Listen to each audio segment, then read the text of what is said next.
Hello दोस्तों, welcome to my channel सुबलेज। पिछले class में हम लोगों ने गुप्त काल के सभी शासकों के बारे में पढ़ लिया था और आज के इस वीडियो में हम गुप्त काल के राजनीतिक व्यवस्था और सामाजिक व्यवस्था के बारे में जानेंगे। तो चलिए दोस्तों, बिना देरी किए हुए आज का क्लास शुरू करते हैं और हम लोग जानते हैं गुप्त काल के राजनीतिक व्यवस्था के बारे में। तो गुप्त काल के राजनीतिक व्यवस्था की बात करें, गुप्ताज पॉलिटिकल सिस्टम की बात करें तो ये कई इकाइयों में बटा हुआ था, कई यूनिट में बटा हुआ था। इनमें जो सबसे छोटी इकाई थी वह थी ग्राम, और ये ग्राम कई ग्राम मिलके पेट का निर्माण करते थे, कई पेट मिलके विषय बनते थे, कई विषय मिलके भुक्ति बनते थे और कई भुक्ति मिलके देश का निर्माण करते थे। वर्तमान भारत की बात करें तो वर्तमान भारत के राजनीतिक व्यवस्था में हमें कई इकाइयाँ देखने को मिलती है। देश के बाद हमें राज्य देखने को मिलते हैं, राज्य के बाद जिला देखने को मिलते हैं, जिला के बाद ब्लॉक देखने को मिलते हैं। तो इसी तरह से गुप्तकालीन राजनीतिक व्यवस्था में भी हमें कई इकाइयाँ देखने को मिलती है। गुप्तकालीन इकाइयों में जो सबसे छोटी इकाई है वह ग्राम होती है और सबसे बड़ी इकाई देश होती है।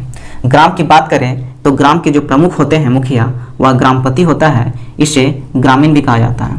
पेट का प्रमुख पेटपति होता है, विषय का प्रमुख विषयपति होता है, भुक्ति का प्रमुख उपरिक होता है और देश का प्रमुख गोपन होता है, जिसे गोपत्री भी कहा जाता है। अब आगे हम लोग बात करते हैं गुप्त काल के केंद्रीय प्रशासन व्यवस्था की, सेंट्रल एडमिनिस्ट्रेशन की। तो गुप्त काल के केंद्रीय प्रशासन व्यवस्था का जो प्रमुख होता है, जो हेड होता है, वह राजा होता है। अगर हम किसी भी राजतंत्र की बात करें तो हर एक राजतंत्र में जो हेड होता है केंद्रीय प्रशासन का, वह राजा ही होता है। अगर वर्तमान भारत की बात करें तो वर्तमान भारत में केंद्रीय प्रशासन का हेड प्रधानमंत्री होता है। तो उसी तरह से गुप्त काल में या फिर किसी भी राजतंत्र में जो प्रमुख होता है केंद्रीय प्रशासन का, वह राजा होता है। आगे बात करें तो इसमें गुप्त काल समाज में, गुप्त काल के केंद्रीय प्रशासन में हमें एक और चीज़ देखने को मिलता है और वह है राजत्व का देवीयकरण। अब यह राजत्व का देवीयकरण क्या होता है सर? तो गुप्त काल में एक नया टर्म मिला, राजत्व का देवीयकरण। यानी राजा अपने आप को देवता समझते थे। राजा प्रजा से कहते थे कि हम देवताओं के दूत हैं या फिर देवताओं के वंशज हैं।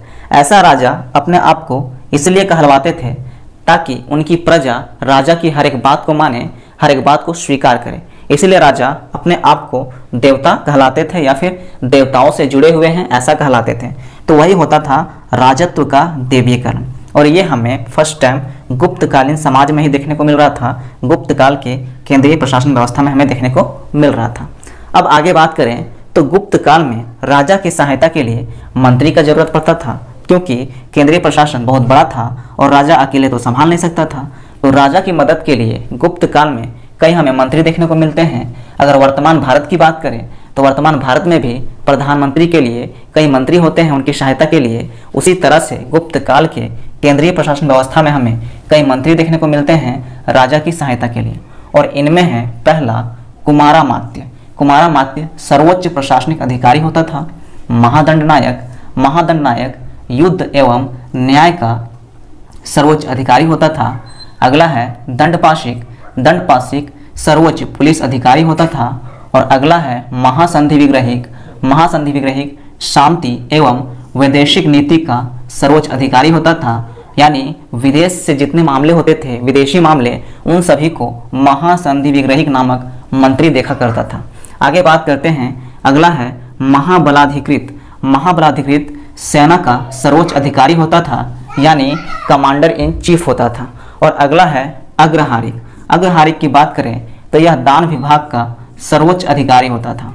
अब आगे हम लोग बात करते हैं गुप्त काल के प्रांतीय प्रशासन व्यवस्था की। अभी हम लोगों ने गुप्त काल के केंद्रीय प्रशासन व्यवस्था को समझ लिया कि इसमें राजा होते हैं, राजत्व का देवीयकरण हमें देखने को मिलता है गुप्तकालीन राजनीतिक व्यवस्था में, और राजा की सहायता के लिए कई मंत्री हमें देखने को मिलते हैं। अब आगे हम लोग बात करते हैं गुप्त काल के प्रांतीय प्रशासन की, यानी प्रोविंशियल एडमिनिस्ट्रेशन की। प्रोविंशियल एडमिनिस्ट्रेशन की बात करें तो गुप्त काल का जो प्रोविंशियल एडमिनिस्ट्रेशन है वह भुक्ति और अवनी होता है। यानी जो गुप्त काल का पूरा साम्राज्य है वह कई सारे भुक्ति या अवनी में बटे होते थे। हालांकि कितने भुक्ति में बटे हुए थे और कितने अवनी में बटे हुए थे इसके बारे में हमें जानकारी नहीं मिलती है। जिस तरह जब हम लोग मौर्य काल पढ़ रहे थे तो वहाँ पे भी हमें जो उनका केंद्रीय व्यवस्था था वह 5 भागों में बटा हुआ था, 5 प्रांतों में बटा हुआ था। उसी तरह से गुप्त काल भी कई भुक्तियों में बटा हुआ था, कई अवनी में बटा हुआ था। लेकिन ये कितने अवनी और कितने भुक्ति में बटे थे इसके बारे में हमें किसी तरह की जानकारी नहीं मिलती है। बस हमें इतना पता चलता है कि गुप्त काल का जो प्रशासन व्यवस्था है वह कहीं भुक्ति और कहीं अवनी बटा हुआ था। कहीं भुक्ति और कहीं अवनी मिल के देश का निर्माण करते थे। अब आगे हम लोग बात करते हैं तो भुक्ति और अवनी का प्रमुख उपरीक होता था और ये उपरीक राजकुल से संबंधित होता था, यानी राजघराने से ही बिलोंग करता था, राजघराने से ही संबंधित था। अगर हम लोग मौर्य काल की बात करें तो मौर्य काल में भी हमें राजकुमार जो होते थे किसी भी प्रांत के, तो वे राजघराने से ही बिलोंग करते थे, राजघराने से ही संबंधित होते थे। उसी तरह से गुप्त काल में भी जो भुक्ति के प्रमुख होते थे उपरीक, ये भी राजकुल से संबंधित रखते थे, यानी राजघराने से संबंधित रखते थे, या तो राजा का बेटा या फिर राजा का भतीजा, इस तरह के लोग ही प्रमुख बनते थे, उपरीक बनते थे भुक्ति और अवनी के। आगे बात करें तो गुप्त काल में हमें एक और चीज़ देखने को मिलती है और वह है कि गुप्त काल में कायस्थ नामक एक नए वर्ग का उदय देखने को मिलता है। और कायस्थ का काम लेखा जोखा करने का रहता है, यानी अकाउंटेंट का काम करता है। तो हमें गुप्त काल में पहली बार एक नए वर्ग कायस्थ का नाम सामने देखने को मिलता है और ये कायस्थ लेखा जोखा यानी अकाउंटेंट का काम करता है। और ये कायस्थ जो एक कायस्थ शब्द है, ये कायस्थ शब्द का प्रथम उल्लेख हमें फर्स्ट बार मेंशन हमें याज्ञवल्क्य स्मृति नामक पुस्तक में देखने को मिलती है। तो ये बातें भी हमें गुप्त काल के समाज में याद रखनी है, गुप्त काल के राजनीतिक व्यवस्था में याद रखनी है। गुप्त काल के राजनीतिक व्यवस्था में एक और हमें नाम देखने को मिला, कायस्थ, एक नए वर्ग का उदय देखने को मिला जो लेखा जोखा का काम करता था। और इस वर्ग का जब प्रथम उल्लेख हमें याज्ञवल्क्य स्मृति में देखने को मिलता है। तो इस तरह से हम लोगों ने गुप्त काल के राजनीतिक व्यवस्था को समझ लिया। अब चलिए हम लोग बात करते हैं गुप्त काल के सामाजिक व्यवस्था की। अब आगे हम लोग बात करते हैं गुप्त काल की सामाजिक व्यवस्था की। गुप्त काल की सामाजिक व्यवस्था की बात करें तो गुप्त काल के समाज में हमें वर्ण व्यवस्था का प्रचलन देखने को मिलता है और यह वर्ण व्यवस्था जन्म आधारित होता है। तो हम लोगों ने पढ़ा था कि जो ये वर्ण व्यवस्था है ये उत्तर वैदिक काल के बाद से जितने भी समाज आते हैं इन सभी समाज में वर्ण व्यवस्था में जन्म आधारित देखने को मिलते हैं। आगे बात करें तो जब गुप्त काल में फाह्यान आते हैं तो फाह्यान अपने पुस्तक में एक नए वर्ग चंडाल वर्ग का उल्लेख करते हैं और ये अपने पुस्तक में बताते हैं कि जो चांडाल वर्ग है ये जब आते थे तो लोग अपने घरों के दरवाजे बंद कर लेते थे, इनके सामने जाना पसंद नहीं करते थे, यानी छुआछूत जैसी भावना देखने को मिलती थी चंडाल वर्ग को लेके। अनटचएबिलिटी जैसी चीज़ें आ गई थी समाज में, गुप्तकालीन समाज में। अब आगे बात करें तो ब्राह्मणों को ग्राम दान दिया जाता था। तो गुप्तकालीन समाज में ब्राह्मणों को पूरे का पूरे गांव दान में दे दिया जाता था। हालांकि जब हम लोग बात करते हैं तो पिछले जब हम समाज की बात कर रहे थे पिछले वंशजों में समाज में तो भूमि दान देने की प्रथा की शुरुआत हो चुकी थी, यानी ब्राह्मणों को भूमि दान के रूप में दिया जाता था।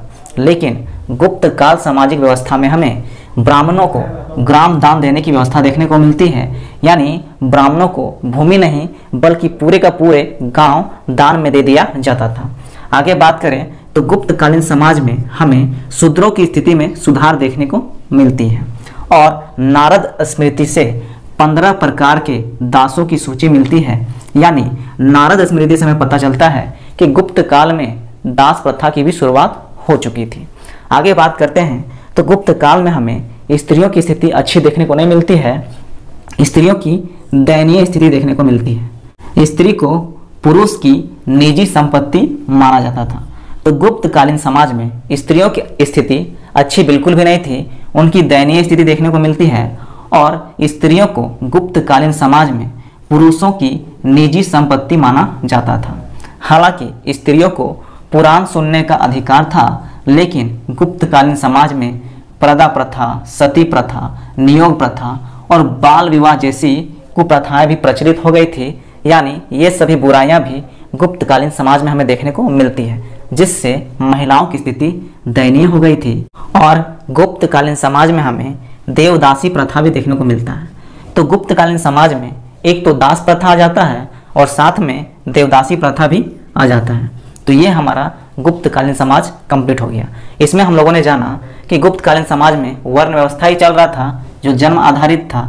इसमें एक चांडाल वर्ग का उल्लेख देखने को मिलता है, ग्राम दान देने की बात कही गई है और इसमें थोड़ी सी शूद्रों की स्थिति में सुधार थी, लेकिन इसमें दास प्रथा और देवदासी प्रथा भी देखने को मिलता है। और महिलाओं की जो स्थिति थी वह दयनीय स्थिति थी। महिलाओं को पुरुषों की निजी संपत्ति माना जाता था, हालांकि महिलाओं को पुराण सुनने का अधिकार था। तो इस तरह से हम लोगों ने गुप्त काल के सामाजिक व्यवस्था को भी समझ लिया। अब हम लोग नेक्स्ट वीडियो में गुप्त काल को ही कंटिन्यू करेंगे। तो आज का वीडियो यहीं समाप्त होता है दोस्तों। तब तक के लिए धन्यवाद दोस्तों। जय हिंद।